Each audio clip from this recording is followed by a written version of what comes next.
WEFUNK. We funk. So all of that to look forward to in the future, although it is finally time to finish the present.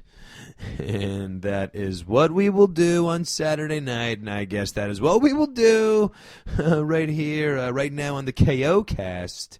As after all the talk, after all of after I painted the picture and set the scene, and then broke down a fight with one of the guys I couldn't pronounce his name, it is time to really give you my actual feelings and breakdown on the Wilder Fury 2 rematch and give you what you've all been waiting for, my official fight prediction. All right, and I imagine all of your other experts, all right, your Andre Wards and your Paulie Magdalanos, all right, and your Jim Grays and your Jim Lampleys are all going to be giving you Tyson Fury, all right. They are all going to be picking the boxer over the puncher and giving you Tyson Fury to do what many believed he to do what most believed he did in the first match, mind you, but outbox Deontay Wilder, survive 12 rounds without hearing the 10 count, and ultimately outbox his way en route to regaining the belt that the lineal champion hadn't lost in the first place. All right, so the experts are going to be giving you Tyson Fury, the better boxer, which he undoubtedly is. The much better technical boxer, all right? But don't get it twisted. Deontay Wilder can box, all right? Deontay Wilder is a more than competent boxer as a knockout artist, all right? But he can box. As an amateur boxer, he was an Olympic champion, all right? Bronze medal champion amateur boxer, all right? As a professional, he is about to make his 11th title defense as a professional champion, all right? So he can box, all right? He's a big puncher. He's more of a puncher than a boxer, all right? But he's also more of a puncher than a brawler, okay? Which is a big misconception about Deontay Wilder because he is such a big knockout artist. People get have the misconception that he's, an out of control brawler as opposed to a boxer, which isn't really true. All right, it's true for a lot of knockout artists are more of brawlers. They're swinging for the fences, out of position, trading shots, taking a shot to land a shot, hoping to land one big punch. That's not what Wilder is. Wilder is a very solid defensive fighter. All right, that avoids getting punched, uses his abnormally uses his 6'7" frame and a usual reach advantage to stay out of distance. He comes at you with one combo. He's a little one-dimensional, but he comes at you with a basic one combo, and if he lands it one time over 12 rounds, the whole fight's over. As Deontay Wilder loves to say, his fighter has to be perfect for all 36 minutes. Deontay Wilder only has to be perfect for one given second. All right? And that really is the strategy of Deontay Wilder. And in his 42 professional fights, only 2 guys have made it to the final bell. All right? So don't sell Deontay Wilder's skills short. All right. Deontay Wilder, in a lot of ways, in my opinion, is like Bob Dylan. All right. Where people say Bob Dylan can't sing. All right. Everybody always loves to say Bob Dylan can't sing. And perhaps, compared to Adele, right, he's not going to win any singing contests. However, in the key of Bob Dylan, he hits every single note. And that's Deontay Wilder. He's one-dimensional. He's not slick. He's not smooth. He doesn't have a bag of tricks like Ali. He doesn't prounce all over the ring like Tyson. He's not as crafty and clever as Tyson Fury. However, he's 42-0-1 with 41 knockouts. All right, 34 fights before anybody made it into the sixth. 10 championship defenses, a bronze medal in the Olympics, and a right hand that can absolutely end the fight the moment he lands it. And because of all of that, Tyson Fury is on the run a little bit. Right. And I guess really one of the real big, stories revolving around in-ring action, right, leading up to this fight, one of the real in-ring storylines is going to prove to be how very, very impacted and changed by that one right hand.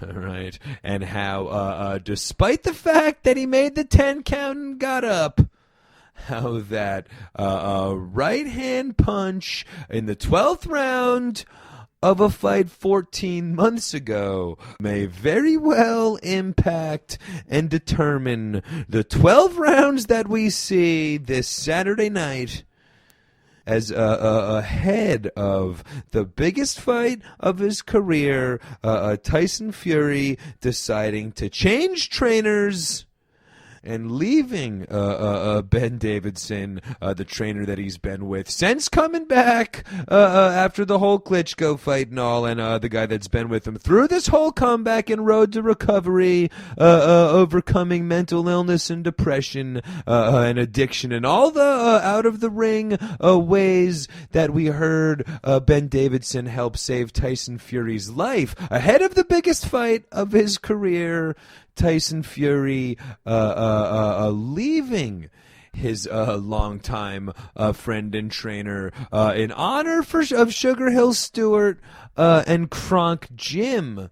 Right, as well, Tyson Fury already significantly outweighing Deontay Wilder at coming into the first fight around 250 pounds, vows to be close to 270. Nearly 20 pounds heavier than on fight night for the first fight, as well as nearly 50 pounds heavier than Deontay Wilder on fight night. All right, but in apparent total overhaul of Tyson Fury's fight strategy is putting on even more weight to his distinctive weight advantage, coming in nearly 270, and as well changing trainers, like I mentioned, as well as along with the change in trainer to Sugar Hill Stewart, of course the nephew of the legendary trainer Emmanuel Stewart, and of course disciple of Kronk Jim out there in Detroit. That's of course notoriously an offensive knockout specializing kind of gym. So apparently with all of this, Tyson Fury has as well totally decided to change his kind of strategy going into the fight. All right, as was of course a major focal point of the press conference today and so far of fight week and the different media coverage. So all of it could be a big, except for the weight, because he definitely looks even bigger. But all of this could be a little bit of a bluff tactic, right? And a little mind tricks by Tyson Fury. But really, like I mentioned, a lot of the talk between Tyson Fury and Sugar Hill Stewart going into the fight has been his apparently a new offensive philosophy that he's going to be carrying in to the Wilder rematch here. Essentially, basically, the theory being trying to get a little bit more offensive because if the longer the fight goes, the higher the probability Deontay Wilder is going to have to knock him out. And I guess the theory being kind of if Tyson Fury Fury is so much is able to outbox Deontay Wilder so well as he did in the first fight, he should focus a little bit more on actually finishing him off as opposed to letting the fight, beating him up for 12 rounds. However, in the 12th round, still having Deontay Wilder have the opportunity to land a big knockout punch. Let's just end this fight early and use your superior boxing skills to not only outbox him, but take him one step further and actually put him down on the mat.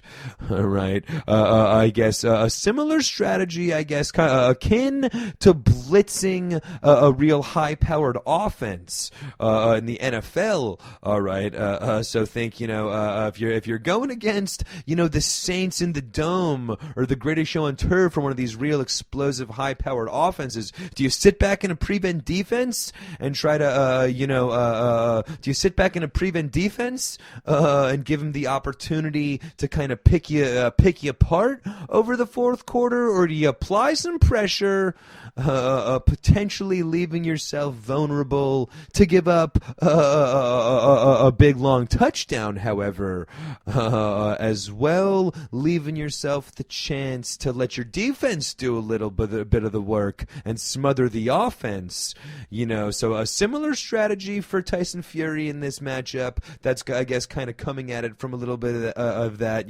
his defense, let his offense be his best defense strategy. All right, so he's going to try to get inside and try to brawl on the inside a little bit, stay inside of Wilder's range. Don't let him really, extend for that straight right. Stay inside, turning it in to a brawling match, kind of disrupting Wilder's timing a little bit, because Wilder loves to just come at you with those traditional combos, stay at range, and ultimately time out a straight right hand, which is literally ended, 41 of his 42 fights in his career. So Fury's going to try to avoid that by, staying inside, turning it into a little bit more free-form slugfest, hopefully using his superior, hand speed and, footwork to ultimately be able to out-brawl and out-slug Wilder and ending it early, which to me is all indicative of Tyson Fury being very concerned that he can't do it again, that he can't do what he did the first fight a second time. Right, because let's face it, the whole first fight, the whole defining moment of Tyson Fury's career to this point has been the call to the 10 count in the first match.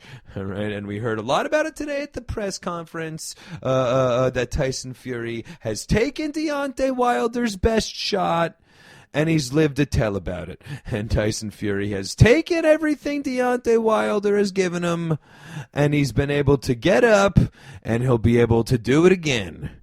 All right, and he's not afraid of taking a shot, but he's afraid of getting hosed by the judges in 12 rounds. The other reason that he's claiming his offensive style, because he doesn't want to take it to the cards, because he doesn't believe the judges are going to give him a fair crack, and he'll get hosed again on the scorecards the second time like he did the first time. All right, which right off the bat kind of reeks of, Pat Riley-esque mind games, where you start complaining about how Jordan gets all the calls before the game. So once the ball is in the air, the refs feel a little bit more pressure to blow the whistle. Right. So I believe that, Tyson Fury a little bit back, setting up for, complaining about the judges before the decision is even in, claiming that he can't, couldn't possibly win a decision. All right. The reason you didn't win the decision the first fight is because you got knocked down 2 times in the last 4 rounds. All right. Potentially. And as well, and that could as well be part of the mind tricks and the bluffing of Tyson Fury's strategy, who probably does expect it to go to the cards. All right. But we've heard a lot about Tyson Fury talk about the controversy of getting robbed in the first fight on the scorecards.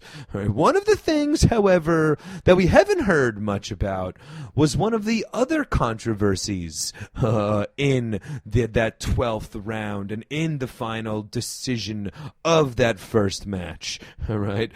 Because another one of the controversies that people talk about on the Deontay Wilder side was the abnormally long 10 seconds that it took to count to 10 for the Tyson Fury call to the infamous Tyson Fury call into the 10 count. If you get your stopwatch out, right, he would have gone down a loser in the fight. Just the fact that the ref is even over him counting to 6 when Tyson Fury is so apparently knocked out is very rare. That the fight's just not waved off in the first place in general. All right, Deontay Wilder's camp has definitely accused an elongated count with the ref screaming directly in his face to wake him, and then not much of an examination once Fury did ultimately rise to his feet. Even then, a lot of times on a standing 8 count, the fight could still be waived at that point, judging on upon the ref's discretion. The ref in that fight apparently, according to Deontay Wilder's controversial claims, gave Tyson Fury every chance in the world to make that now legendary call to the 10 count. And ultimately speaking, I don't think Tyson Fury can do it again, nor do I think Tyson Fury can take Deontay Wilder's best, nor do I feel that Tyson Fury has seen Deontay Wilder's best, because the Bronze Bomber is only getting better. And literally a guy that started boxing 2 years before knocking out his way to, like I mentioned, an Olympic bronze medal and becoming an Olympic champion at the amateur level after boxing for 2 years is absolutely insane. And since then, after starting, just insanely behind the 8 ball, behind the curve, Deontay Wilder has done his best to catch up and improves as a boxer as every fight, in every fight, as most evident on display in his most recent match versus King Kong Ortiz, which, of course, I even alluded earlier, but I actually picked a King Kong Ortiz victory here on the KO cast, all right? And that right there was the most single impressive win that I've seen from either one of these two fighters over the last year plus since this first draw. All right, we've seen, and as we've seen Deontay Wilder continue to improve, we've seen Tyson Fury continue to deal with more out of the ring distractions. All right, perhaps not of the self-destructive nature as previous after the championship reign, but by his own admission, this is a guy that won the championship off Klitschko and couldn't deal with the success. Ever since the Wilder match, it's seemingly to me Tyson Fury's the last thing on his mind going into these fights is boxing. All right. Meanwhile, Deontay Wilder continuing to improve, and like I mentioned, the most impressive win of to his career up to this point was the most recent win against King Kong Ortiz. First of all, even taking the fight against King Kong Ortiz when he should be taking on a jobber to just get another highlight knockout to build more a sizzle for the upcoming rematch. Instead, he takes on the most qualified guy in the division. All right, a southpaw Cuban defensive fighter, an absolute matchup nightmare for Wilder, who gave him his most tough fight to date in his career.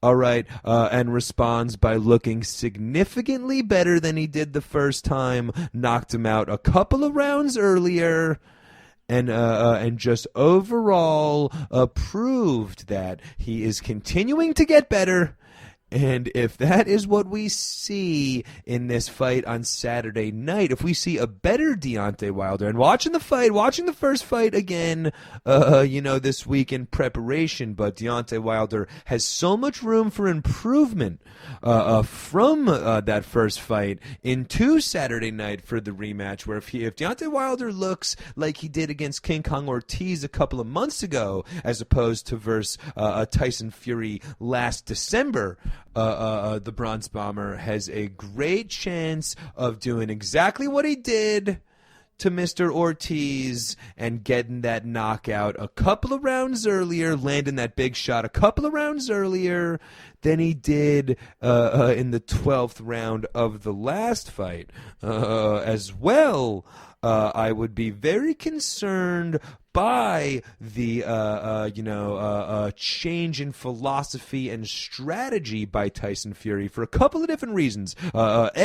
Just in the ring, you don't necessarily love the strategy. For me, not as necessarily because you're putting yourself in harm's way as much necessarily, but I just don't like the extra weight in terms of you're a step slower, you're potentially in the later rounds a step more fatigued. You're really putting a lot of stock into recording a knockout here, and this is all and this is stuff that he might be bluffing by his style, claiming he's going to try to press inside a little bit more, turn it into a brawl. That might be all a bluff. You can't bluff the added 20 pounds, all right? That is physically there. As well, the fact that he, physically changed the trainer shows a little bit of a mental issue that Tyson Fury has about that first fight that Deontay Wilder doesn't have about that first fight. Deontay Wilder's going to go in with the same strategy and a little bit more confidence. Tyson Fury's coming in with an extra 20 pounds and a new trainer.